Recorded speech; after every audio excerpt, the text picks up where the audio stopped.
Hi, my name is Jill Healy-Quintard and my business is Body and Balance. And I can't stop moving. What I know for an absolute fact that my lifelong passion is movement and music. I've ended up in an industry, which is a fitness industry, which I absolutely love, I absolutely adore, and I'm very, very passionate about it. So my life, my entire life, has been movement and music. I come from a family where music was always on. I couldn't stop moving. And my mother put me into ballet because she thought that this would help me to actually calm down a little bit. But all it did is gave me this passion to just move. And this is what I do, I move. And what I'm told is when I move, and I move with people, people feel this passion with me. So this is my lifelong passion. But something happened to me along the way where I couldn't move. So I'll tell you the story. I was a child once and brought up with a musical family, and we danced, we sang, we had gatherings, and it was all movement and it was music, because this is what they love. This is a big Irish Catholic family on one side and a German musical family on the other side. So our lives were always intertwined with music. And my thing was to move. So I had to move. I had to move. I had to do that. I had to dance. It was such a passion. So I continued doing this all the way through high school and making up plays and stories and dancing. And then I decided to become an actress, and then I decided to become a teacher. But everything that I did became something where I moved. So movement to me is life and music. So this is what I do. But a few things happened along the way that created something that made me stop, and that was just absolutely terrible. To stop moving is probably one of the worst things that could ever happen to a person that has that passion to move. So for years I did everything. I was an aerobic instructor. I did the aerobic championships. I jumped, split. I won awards. I did all this stuff. And I danced and danced and danced and did all the aerobics, jumping around like they did back in the 80s, because I was doing that. I had probably the first activewear shop as well. So I sold these clothes. I wore these clothes. I did events. I did everything where it just meant that I was moving. And I also encouraged other people to move. So I've always had classes of people that come along because I like to move. I like to tribal dance. I like drumming, all of those things. So I'm really, really, really passionate about it, as you can probably tell. Anyway, so what happened? I started doing, I was teaching, and one of the things with teaching was I had children of disabilities. I became a teacher for children with disabilities. Actually, to this day, those children say that the fact that I moved and I created an energy for them that gave them a passion as well to move, particularly the cerebral palsy children and the children that were deaf, because I always had a beat. And so I'd teach them to talk and I'd have a beat going. Anyway, so I also continued doing lots of different things. So I went and did courses. I've been a Pilates instructor. I am a Pilates instructor, a yoga teacher, training in yoga. And I decided to experiment with trying out different types of yoga. Anyway, in 1997, I was in a hot yoga class, and I had an instructor that decided that because of the way I move and my flexibility, decided to grab my leg and turn it around, and something snapped. Ow, that was pain. That was really big pain. But those of you who've been in the fitness industry a long time, it was no pain, no gain. So there was this attitude that you have to be strong, you keep moving, you move through pain. So I thought I could rehabilitate myself. This was quite difficult because I was in pain for quite some time. And meanwhile, I have a French husband. We decided to spend some time in France. I went to France, continued teaching, and did an amazing lot of things there, made videos and had lots of people following what I do, because I had that Australian energy that's quite different over there. So I continued doing that, and then we came back to Australia in 2000. So we're talking a while back now. Anyway, I continued. I did another 200-hour training of yoga. And during that time, I decided that I needed to actually look at what is happening to me. I came to a point where I was finding it really difficult to move. I was actually also the gym coordinator for a corporate gym, and I continued teaching, but I would do things where I somehow managed to get around it. So anyway, did all of it, and then one day I thought, I have to really start to take care of myself. So that is another passion of mine, self-care. You really need to look after yourself. So I went off to see a doctor because I didn't even have a doctor.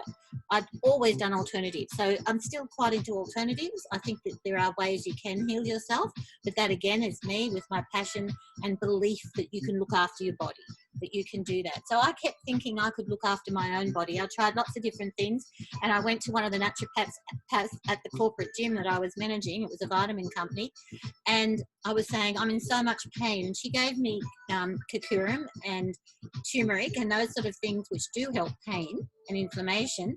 And in the end she said, I think you need to take drugs. So I started taking painkillers, and I started taking a lot of painkillers, and the ones that were prescription painkillers. So I went to a doctor. The doctor said to me, you can't go on like this. You need to actually have this checked. So I went to another person who was my chiropractor and still is, and a kinesiologist, and she suggested I go and see a hip doctor. And I went like this, no, I can't. I'm too young. I'm not going to have, not hip. Are you kidding me? Hip? Anyway, went off to the hip doctor.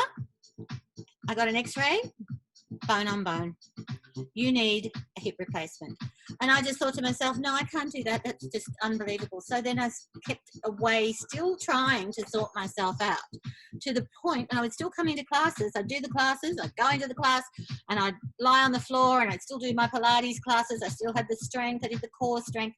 I continued, which is actually quite lucky for me, to keep my glutes, to keep my glute medius, because that is so important if you start to have a weakness in the hip.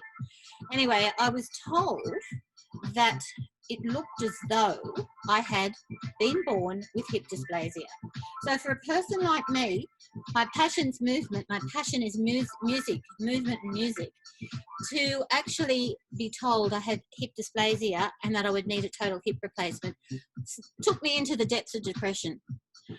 And I was very, very depressed. In fact, even now, I can feel this. This was in 2007, and I can still feel this. I can feel how absolutely mortified I was to think that I couldn't do what I had done all my life. The most passionate person when it came to moving and dancing and encouraging people to move, to help their bodies to feel vibrant, to lift hearts and heart rates, and get those happy hormones, because I'm very into those happy hormones. Anyway, so I still feel it. I still feel this. I went to see a psychologist who actually helped me to actually understand that if I do this, I will actually feel better. So I finally booked into the hip replacement. Wow, that was an interesting experience. So I had the hip replacement, and that day, this beautiful, beautiful nurse called Roxy, she came in and she said, come on, stand up. I said, I can't. I'm attached to a morphine. I'm attached to morphine. I've just had a hip replacement. I can't stand up. And she said, you can stand up. So as she got me up, I had this walking frame and got me to move. Poor woman. I found out then I'm allergic to morphine. So I actually vomited all over her. But she said, oh, I'm used to that. Aren't our nurses amazing? That's another people, incredible people. Anyway, she helped me, and she is one of these people I've never, ever, ever forgotten. So that was Roxy at the Mater Hospital in 2007. Anyway, within a week, I was out and I was walking. And for the first time in, I don't know, all my life, I think, I was out of pain. And it was the most incredibly liberating experience. Listening to my body, I should have listened a lot earlier, but I listened to my body eventually and discovered that I could heal my body through alternative means. So alternative means and medical science, incredible. So I did all the right things. I took the vitamins, I continued to heal myself, and I was back teaching in 6 weeks. So there I was, I'm back in my passion. I'm moving, I'm dancing, I'm back. Not as well, because I had to still look after myself. So I did all the physiotherapy, absolutely adored being in the water and doing that heated pool, and met some amazing people. I met other people who'd gone through the same thing, who were feeling depressed and didn't think they could possibly do this, and now they're all out and about and we still know each other. And I'm just absolutely thrilled that I could have gone through that and done that. But what it did was give me the appreciation of our bodies and what we can do with them, and never, ever, ever not understand that our bodies are so important to look after, that self-care to look after our bodies. But what happened? So I'm going around, you know, feeling absolutely amazing with my new hip, and I'm doing all my stuff, and I start to teaching my tribal dance again, and I'm doing all those things. I start getting twinges in my left hip. So oh well, this is it. It's the left hip. And I was told, due to the fact that I had left the right hip for so long, I'd put all the stress on the left hip. So that's important. Listen to that. Hear that. And in the fitness industry, we do put our bodies through absolutely ridiculous things. And if you start feeling pain, even though you tell your clients, look after yourself, but we as instructors so often don't. So this is really important, that we actually begin to realize that we need to actually self-care. I've said it a couple of times now, but self-care is so important, and to listen to what's going on with us. Anyway, so I started feeling this, and I thought I need another hip replacement. So I went to another doctor, actually the different doctor, because what I decided, the first operation was a posterior operation, which means the scar comes right up there. Not so pretty, but it also cuts through muscle. So a little bit harder to heal, and it's still not as good as my left. Other doctor did anterior, scar this big, right in the front. So if I go back, right in the front here, can't even see it. And so I had that replacement. 1 week later, I'm out. And then I'm in a gym. I'm in the gym where you do the rehab. I've got everybody moving with me, and I still have these people as clients, which is just fantastic. So this is the story of movement, passion of movement, but also to listen to your body. Really, really, really important. So through this, that was 214. That's the second hip replacement. I have been teaching the entire time. I have gone to live in France again for a short time. I've taught in France again. I'm running lots of different classes, but then I decided to write a book. I was nominated in 2019 as top 5 in group fitness. I have a lot of lovely clients who actually realise that, you know, this is quite special, and people who understand that they also need to self-care. And so my passion through this is to help people and give them the lesson of actually understanding their bodies and listening to their bodies. But dancing, movement, passion. So I decided to write a book, which is my fusion of yoga Pilates, which has come about through the fact that I've done both yoga and Pilates training, but I realise there's a lot of similarities but differences.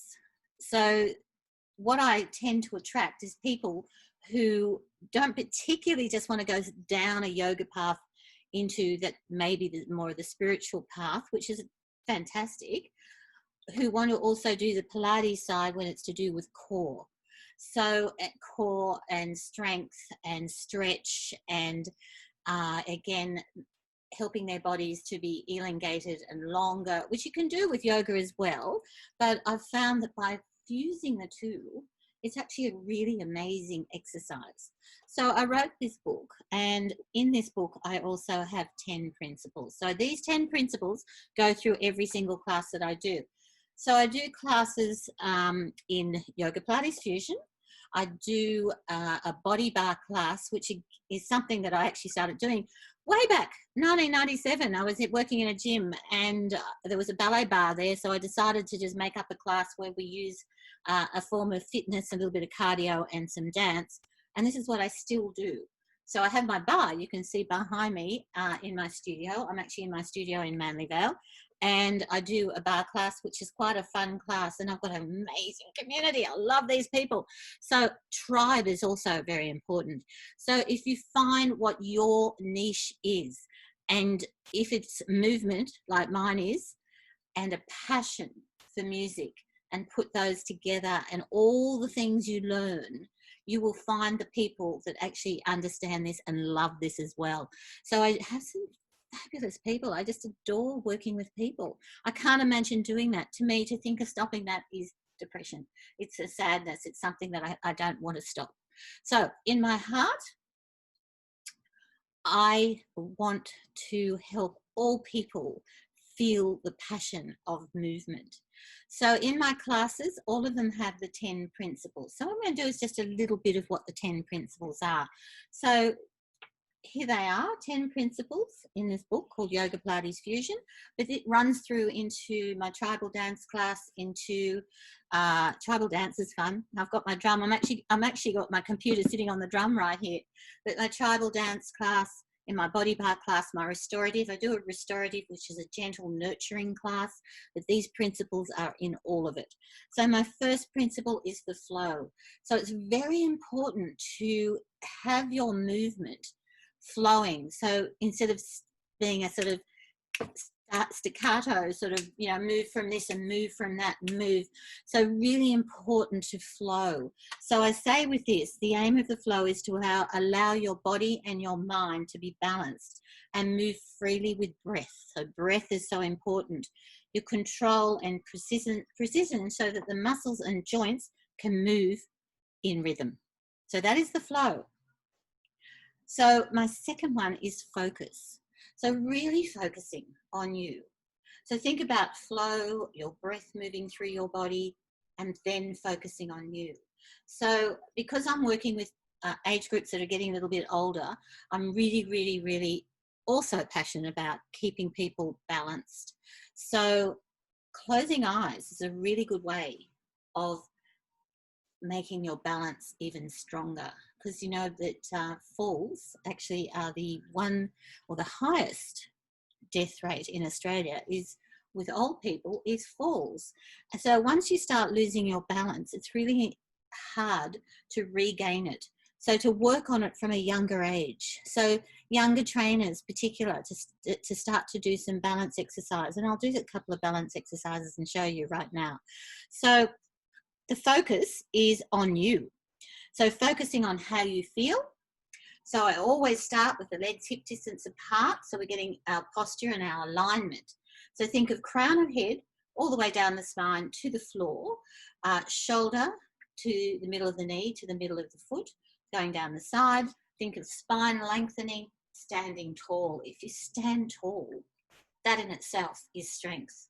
So anybody who walks into a room like this, you know, it doesn't look particularly strong. But if you walk into a room, you've got power if you're standing tall and you walk into a room with strength.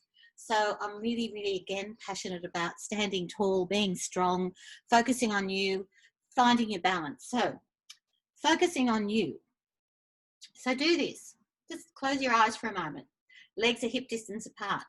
Drop your arms down, lengthen out your body, crown of head to ceiling. Close your eyes. Now, when you close your eyes, you really do need to focus on what you're doing. Now, I want you to balance on both feet. Try and balance evenly on both feet, feeling the heels, the balls of the feet, and the toes. And then lift your toes up. Not your heels, but your toes. Now, people who are in shoes all day, who like to be in shoes, or high heels for women, or shoes that are closed in, or even in their sports shoes all day, need to let their toes go. So lifting your toes up and strong and tall and having a stretch of those toes. And your eyes are still closed if you can, and then drop the toes lightly back down and balance evenly on both feet. Now visualize moving up through your ankles, your shins, come to your knees and just soften your knees. And then draw the kneecaps. So you can even focus on the muscles and ligaments that support your kneecaps and keep them strong. And then draw your kneecaps up towards your thigh muscles and draw your thigh muscles up towards your center, to your core, to your whole abdominal region. So base of your core is your pelvic floor muscles. So a lot of people think they must grip them and lift pelvic floor and tighten their bottoms. They don't need to do that. Just lift gently through the pelvic floor, around 25 to 30%. And just lifting gently, and this is the base of your core. And then imagine you have a belt. It's all the way, so multifidus, these muscles all the way around the back, meeting in the front. think of that. We're going to tighten it, imaginary corset or belt, and breathe in, tighten that imaginary belt. So holding as tight as you can just for a moment. Eyes are closed, you're still balancing, you're still focused on you. And breathe in again and breath out. And then loosen that belt. So we're going from the 10th hole to the 9th, 8th, 7th, 6th, 5th, 4th, and 3rd hole. So you're holding around 30%, 25, 30%. Doesn't need to be that strong. But if you can think of doing that, no matter what you're doing, walking, turning, playing golf, surfing, gardening, sitting, whatever you're doing, just do a little bit of a contraction to the abdominals. Doesn't need to be a lot, but it will help you to support your lumbar spine, keep it strong, and switch on those core muscles. Then take another deep breath. I want you to fill up the lungs. So in Pilates, we want to broaden the rib cage. So in yoga, quite often we want to take the breath into our belly. So we're not taking the breath into the belly at the moment. I do that, but we're not taking the breath into the belly. We're just taking into the lungs. So more oxygen into the lung capacity. And that oxygen also moving through the body will help you with movement, brain health. Oxygen is so important, oxygen through the blood, but we're filling up the lungs. Take a breath in and broaden the rib cage. So imagine you're filling up each space here. As you breathe out, keep that broadened. Now bring the shoulders up, lovely feel. Oh God, if you're feeling stressed, amazing. Lift those shoulders up and then drop them down to the shoulder blades, okay? And you're forming a V shape into your back. And then lengthen your neck, crown head to ceiling. So you're standing tall. You're feeling lengthened. And your posture is amazing right now. And you can do added things like head to the side, have a stretch of the neck, not the shoulder to the ear, but not that way, your ear to your shoulder, and then to the other side. A little turn looking one way. My music went off. And then turn looking the other way, so side to side. So just isolating head and neck. And then take your chin towards your chest. Just gently, so you start to mobilize the spine. And then bring the head back and just take it slightly back behind you. I've got my music back. Take your head back and then bring it back to the center. So standing tall, lengthen spine. Now we're going to add a little bit of balance to this. Take a breath in, your eyes are still closed. Breathing out, contract your abdominals somewhere between 50 and 70% and up you go. Rising up onto your toes. Drop back down, take a breath in. And breath out, rising back up onto the toes. See if you can keep the eyes closed. Drop back down on a breath in. And breathe out, rising up. Hold it there. Hold for another breath in. And a breath out. And then drop back down, open your eyes. I'll just put my book down for the moment. And breathe out and reach to the ceiling, standing really tall, and feel that lengthening of the body and holding your breath, or breathing actually, but we're breathing out, we're drawing into our abdominals, dropping back down, take a breath in.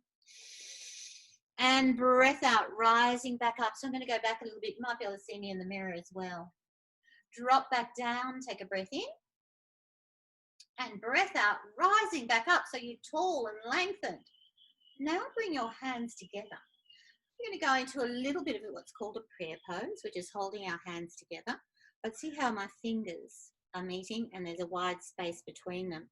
Now this is a little bit of left-right brain, really good for the brain. I want you to interlock your fingers the way you always do. You'll just go automatically to what you normally do. But undo them and interlock the other way. And that's going to feel really different. But it's just a little switch over of the brain. And then undo again, come back to your first way. That feels comfortable, doesn't it? But it's really good to just give your brain a little bit of a trick. Go the other way again. Come back to your first way.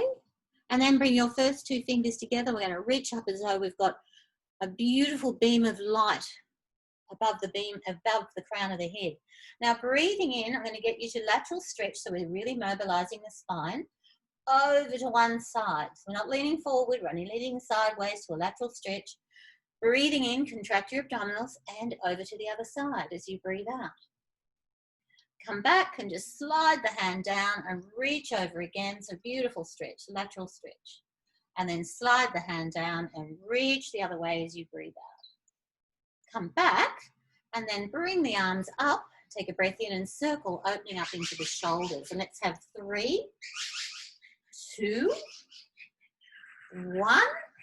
And the other way around for 3, 2, 1. And give yourself a little shake. Shake, shake, shake. So that is working on my balance and my breath and posture. So this was my second one. Bit of balance, and then the mobilization will start to come in. So mobilization is when you start to move the spine and you take yourself down towards your mat or towards the floor. So it's a beautiful feeling. It's actually to let the spine go and start to let yourself roll down. So it's called the roll down. I'm going to take my glasses off and I'm going to do a roll down. Okay, so I'm coming over here. I'm dropping my shoulders down. My spine is lengthened. My crown of head is to the ceiling. And I'm going to breathe in and I'm going to switch on my core muscles just slightly, not too much, but we're protecting the back. Now, knees are not locked. They're soft knees. Chin to the chest and just let yourself roll down.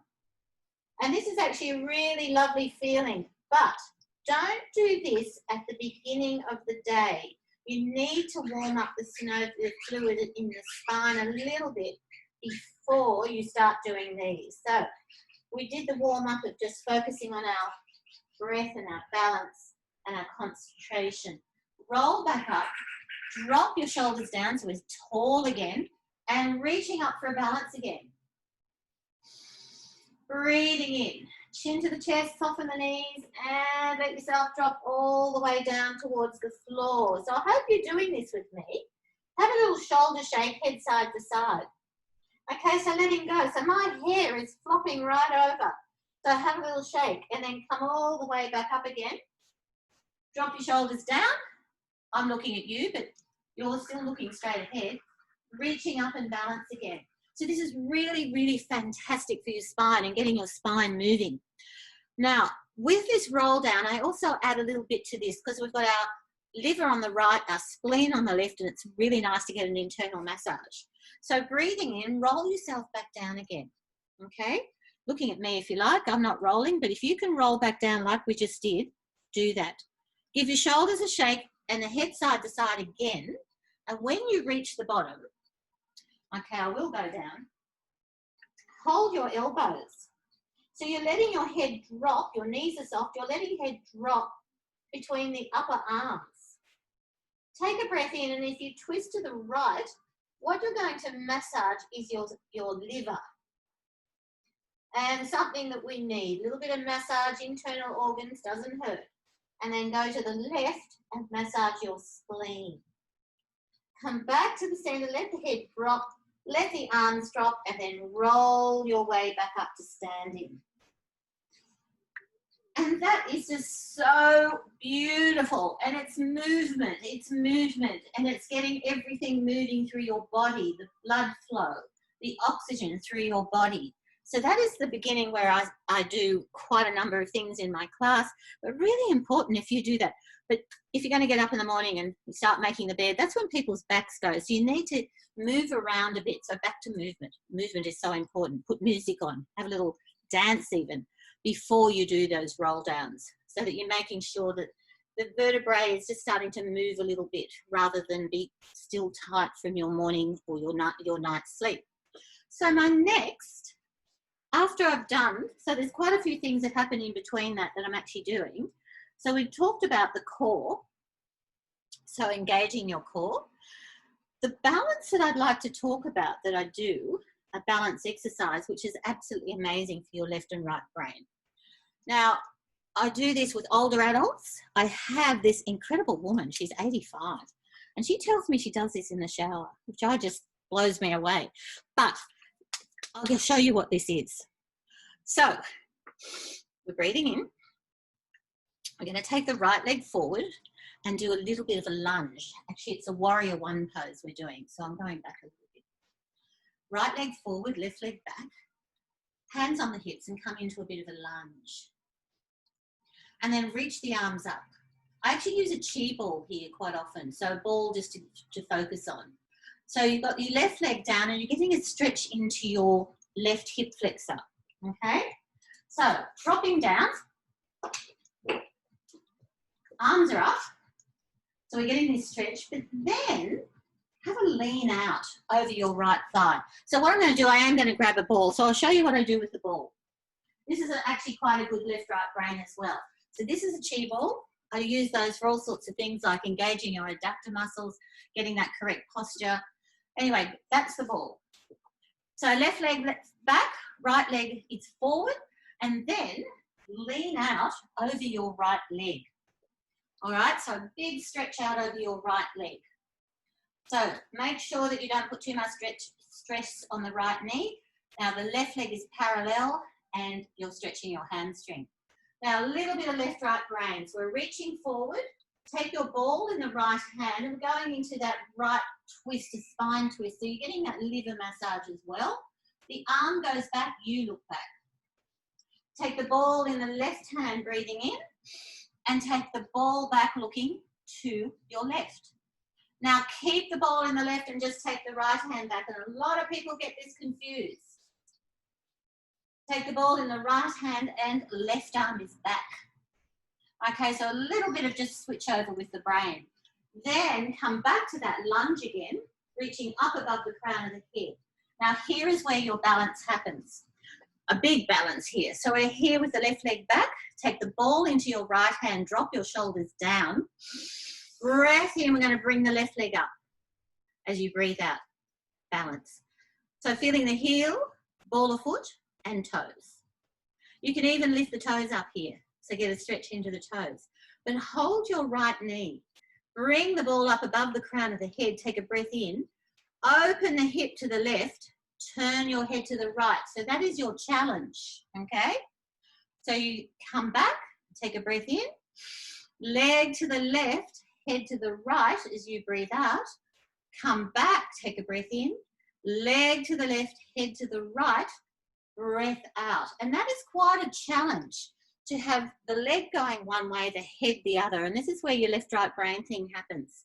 And then we change over and do the other side. So you're getting that same thing, leg up to the right as you come back out to the right and turning the head to the left. And it's a really great way. It's a great little exercise to actually get your balance, focusing on balance. And I was told by my lovely chiropractor I've already mentioned that if we can stand on one leg, you know how you see the birds, or I know the birds, the pigeons do it, different birds do it. You see them, they just stand on one leg. So if we stand on one leg, just taking it back behind us a little bit, stand there, get your balance, then close your eyes. Try that one out. So you're feeling your heel, your ball, your foot, your toe, close your eyes. And 30 seconds can you do? And if you can do that 3 times a week, just practice that. You will wobble. You'll feel your ankle wobble, but you will find a point that you can hold. So it's closing the eyes, 30 seconds, breathing. Now you can actually switch on your core muscles here that will help you a little bit with your balance on the breath out. Breathing in, breath out. Give it a try. 30 seconds. You'll need someone to time you. So I'm timing my group. I get my husband or my daughter to time me just to see if I'm doing it, and I'm trying to get everyone else to do it. So it's balance, movement, music. Music is still playing.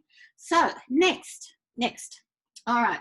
So what I do again, this is where the passion really comes back for me. I put on music and I get everyone to dance. And there's all sorts of stuff happening. So Saturday we're doing Boogie Wonderland, which they adore, just dancing. But I love the tribal sound, so I just can't help myself. Grab some hand weights and just move. Do some clicking and move. And you'll find if you Oh, you can't. There's no way you can't get endorphins lifted with music playing and just moving around. Just put on some music and dance for 10 minutes. 10 minutes of dancing and you feel amazing. Doesn't matter if you can't dance. Doesn't matter. Just feeling the movement, feeling the beat. So every class I've got people moving, a little bit tribal, a little bit stamping, and swinging. Weights if you wish. Do the weights. The weights are great, particularly for older adults. We need to have those weights. Okay, clicks and clicks. Clicks. Clicks and taps. Clicks and taps. I'm going to just grab a hand weight. Hand weight's a great thing to have. Now I'm using a kilo or kilo and a half. And bicep curls with my taps. So it's sort of almost a little dance with weights. I know I have some amazing music too. I can't help myself. My mother was a musician, played the piano, played everything. My father sang. So it's always been music, movement. Okay, a little bit of movement here. Shoulders. Of course, listen to your body though. Okay, so I'm going to do some marching on the spot. It goes very well with this music. And take it into a little bit more of a routine. Are you joining me? I'm going to take one leg and one arm. I'm hoping you can hear this great music. It's fantastic. Fine. Okay, so we're doing a little tricep here. We're tapping out to the side. Other side tap. Triceps. And listen to your body. Now your heart rate's going to come up a little bit with this because you've got the weights side to side. And I've got a lot of guys, in fact older guys, who've never done anything like this. And they end up just loving it. Okay, a little bit of arm movement and walking. Now remember the old easy walk? Fabulous for this. Step and back. Step and back. Step back. Now to make it a little bit stronger, once you take those weights up over the head, heart rate comes up even more. So up, drop. Up, drop. Drop. Up, drop. Drop. Up, drop. 4 of those. So this is like some bit of cardio I throw in to every class. Okay, there we go. Now there's more, but I'm not doing any more just yet. So these are going through my principles. That was the cardio section, and lots of variations on this. Strength, so important. All right, strength. When you lift weights, work out on machines, use resistance bands. It's the other thing, resistance bands are very important. Okay. Or do exercise with your own body weight.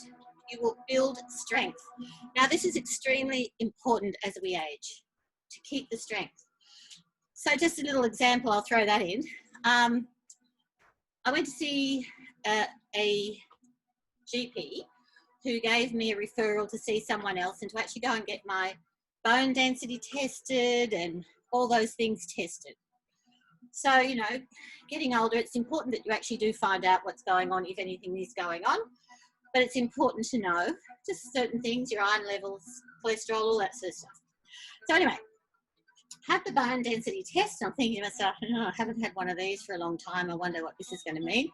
So I had the bone density test and I had a doctor's appointment, and it was a week later I went back to see him, and I'd never met him before. And he came out and said, come on in. And so I walked in and sat down, and he said to me, what actually do you do? And I said, oh, I'm a fitness wellness professional, actually. I've been teaching for a very long time. And he said, so just looking at you, you actually would be a candidate for osteoporosis. I went, oh, great. Well, you know, on your computer, you should have the results of my test. Anyway, I said, plus I had a lot of blood tests as well. And it was a little bit like, okay. I said, why do you say that? And he said, because you're actually slight. You're not a big person. So apparently big people have less chance of osteoporosis. But what else do they have? Obesity, diabetes, arthritis, heart disease, all of that. So I'm not sure which is worse. Anyway, so he pulled out my results, blood tests and everything. And he goes like this, you're amazing. Oh, you're absolutely amazing. What is it you do? I said, well, I exercise every day. I've been doing it most of my life. I move. My passion is movement. I move every day. Amen.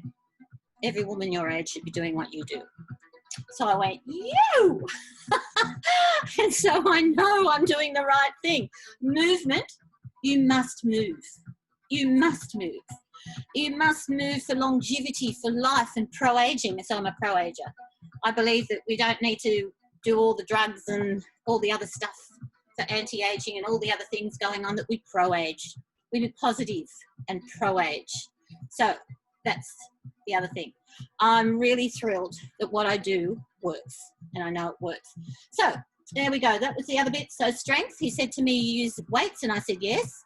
But I said I also use my own body weight, but the weights are not that heavy, but I do weights, and I do weights when I'm moving, I make weights when I'm walking, and mates when I'm walking as well. So moving, in fact, when I had my now 27-year-old baby, in fact, when I had my now 40-year-old baby, I was exercising. That's how I got into the fitness industry. I took my baby to the gym, and the guy said to me, I said, oh, do you do exercise classes? And he said, yes, I'm needing someone. Do you teach them? And that's how I started. Unbelievable. I'd never taught an exercise class, but I had dance, so I made it up. And I think I did what was even before aerobics. So been doing this a long time. Moving. Very important. So what was I saying? A 27-year-old who used to walk around when she was a little baby in a pram. She was in a pram. I used to put ankle weights and wrist weights, and off I'd go. So always moving in some way, and always having music. So really important. Stretching. Add stretching to that as well. So strength and stretch. So stretch keeps the muscles, or strength does too, the muscles and the bones working. That's really important, particularly again for osteoporosis. Then, so I've mentioned quite a few things. I don't know how long I've been talking, but I think a really long time, so this might be too long. But I'm hoping, Mel, that this works for what you're looking for, because my passion, I'm told, is contagious. It's contagious in classes. I love my tribe. I love working with my tribe, and they're out there. There's people out there, and there's people out there who don't know me yet, who need to know me, who need to know that this is what you need to do. And I can't stress it enough that you must move your body. I mean, I'm probably preaching to the converted, but, you know, truly, you need to move. But the balance of all of that, so my business is body and balance. The balance of all of that is to meditate, is to bring in a calmness and a balance. So I'm quite into balance and yin yang and different therapies that actually look at the whole mind body balance. I'm very, very much into that, and have been for a very long time.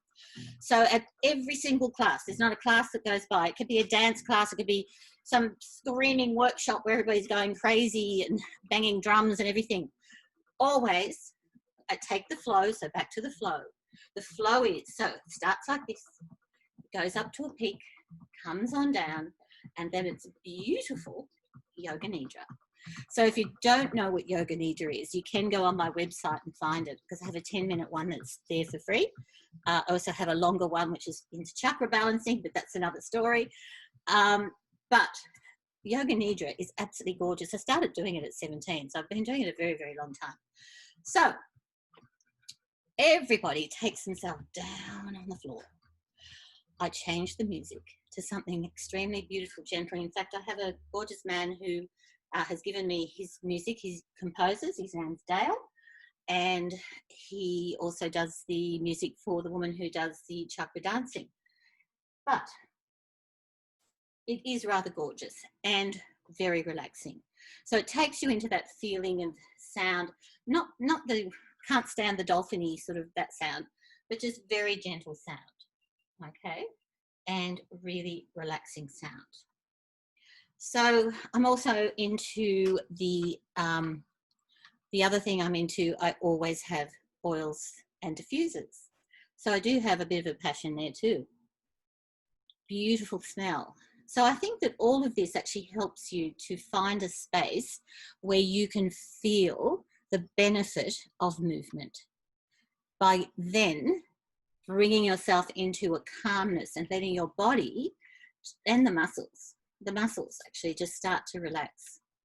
So I'll do a little bit of yoga nidra because I think this is going on a little bit too long. And if I'm to do this, I'm not even sure actually, but if I'm to do this as a take it into the level that I would hope to, it would be piece of all of these things. But the yoga nidra is what I really would also like everyone to do if they can. So the yoga nidra is just called the waking sleep. And it can be done. So I do it with school kids as well. And I actually run a program for teachers in the education department where I teach the teachers. And it's called Movement and Meditation. And it's for teachers and staff as well, general staff as well as teachers and the kids. Since our COVID lockdown, though, I've got it online. I'm not sure if they're doing it or what's happening because I haven't been able to go back into the schools since COVID lockdown started, because I used to teach in schools and I'd have great groups of girls. You know, those girls where everybody used to say, oh, how can you do it? So the 14-year-old ones would be a bit sort of, well, here I am. And I'd get them down on the floor and I couldn't get them up. So when we got to yoga nidra, because it's to deal with stress as well, relaxation and anxiety. It's also called eye rest. And it's been used with soldiers suffering with post-traumatic stress disorder, overcoming a lot of different things, suicide, depression, etc. So yoga nidra, which I would run an entire workshop on that because it's so important, but I do workshops just for my clients, but a workshop on yoga nidra is pretty special. It's quite gorgeous. But just relaxing the body. So it's just letting the body relax. It's not all, you know, sort of woohoo stuff. It's really easy. It's just relaxing the body. As I say, it's called the waking sleep. So if you take yourself into the position that is called Shavasana, which is just lying on the mat with the palms of the hands facing up, or corpse pose, just lying there, and just feel your body start to relax. So I always talk people through imagining they're lying in sand or warm sand and the shape that their body makes when they're lying there. So this can be done while you're just lying somewhere. It's like, you know, a meditation that's not really even obvious that's what you're doing, but just lying and breathing, eyes closed though, and focusing on breath. So the breath then changes. So the Pilates breath is inhaling through the nose and exhaling through the mouth, which engages the core, and it's very much that type of breathing, which is more rib cage, moving into opening up the lungs. And the yoga breath is taking it deeper and filling the belly. And then also when you focus on breathing in and out through the nose, it actually calms your body and makes it a more internal, takes us internal. So rather than, you know, that external moving around, it actually takes us down. And me being the person who many years ago, they would have called ADD or ADHD because it didn't exist back in those days when I was little. But for children that have ADD and ADHD, this works. I have done it with kids and it works. I've done it a lot with kids. I did it with the kids that I worked with had disabilities, and just about all of them had ADD as well, or ADHD. But it absolutely works. So yoga nidra, check it out if you don't, or eye rest and have a look. But what it does, it starts relaxing just very gently. Also adding to it intention. So we get in positive intention. So once I get everybody relaxed, I start to talk about intentions. Intentions, something positive that you would like in your life, something that is special and positive for you or your family or for the universe, friends, something that you would like. Imagine what you would like. So I always say, see your intention. Say it to yourself. Eyes are closed at this point and you're really relaxed and you're breathing. So seeing it, saying it to yourself, feel what it's like. If you can get this intention, this feeling inside of you, and then imagine it's happening. And again, I have a belief that if you think really what you would like in your life or what you'd like to do, you can manifest a certain amount around you that will help you. I did again have one of the women who told me that she'd wake up in the middle of the night. She's one of the older women, and couldn't sleep. And she used my voice or listened or would take the sound of my voice saying the yoga nidra to help her go back to sleep. So this is really something special as well. So I do the intention, I talk about it 3 times, taking it into your heart and feeling it, the passion of it, the need, the want, and always positive, of course. We're not thinking bad things, we're thinking positive things. And relax your body. And then all the way through, from the toes, coming through up through the ankles, the shins, the knees, the thighs, back of thighs, front of thighs, moving up through the body, everything relaxing. Think of those muscles relaxing, the front of the body, the back of the body, and then working with the arms. So inner arms, outer arms, everything relaxing, palms of hands, fingers, thumbs, up to the neck, relaxing the cheeks, the mouth, the jaw, even your teeth, your lips relaxed. Relax your eyes and relax your forehead and your whole face, and just everything relaxing, the back of the head and the top of the head, the whole body relaxed. So when it's going through that calmness, I do talk about the breath, and I also talk about each part relaxing, the whole body relaxed. And at that point, I have a very quiet room. I have people just lying there, nobody moving. And sometimes people don't wake up straight away, they lie there. It's actually not particularly as sleeping totally, but I have had quite a few people snoring as well. I have a girl, 23-year-old, who said, I love it. I've got a man next to me snoring and another woman next to me snoring, and I just found I fell asleep anyhow. And I thought, wow, okay, you're lucky. The young girls fall asleep. The girls' school I go to, they seem to fall asleep really quickly. The boys, not so much. They're a bit wiggly. But it's interesting. Everybody comes into a relaxed space. So anyway, relaxing, feeling your body, your intentions, and breathing. And then gradually coming out of that. And so how people come out of it, I talk about saying your intention to yourself again, focus on the breath again, and then move the fingers, move the toes, hug knees to chest. So feel a lovely little stretch in the back. It's really nice. Have a little massage, circle one way, circle the other. And either roll to the side, and always roll to the right side. It's to do with the heart. So roll to the right side or rock back and forth. Bring yourself to sitting. So once you're sitting, so you might be sitting with cross-legged, have another breath. Take it in, deep breath, eyes are closed, hands resting wherever you want. So, people do things like mudras. You may see people that have done all of these, which are called mudras, again, another workshop. Mudras, or just sitting like that, or hands in the lap, whatever feels comfortable. I'm very much into making people feel comfortable, not putting any spiritual or an angle that you have to do. It's feeling comfortable within yourself.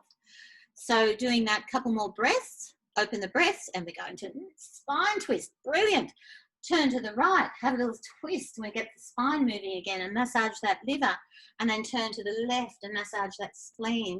And just another little bit of mind body, switch over, uncross the legs and cross the legs the way you don't normally do it, and you'll feel the difference. So you've got your legs, most people do one side and they're sitting that side all the time.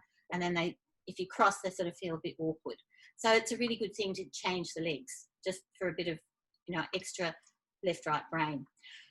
Finish all that and take a beautiful big stretch. And once you reach your arms up, you are lifting your heart and your vibration. Another workshop, vibrations.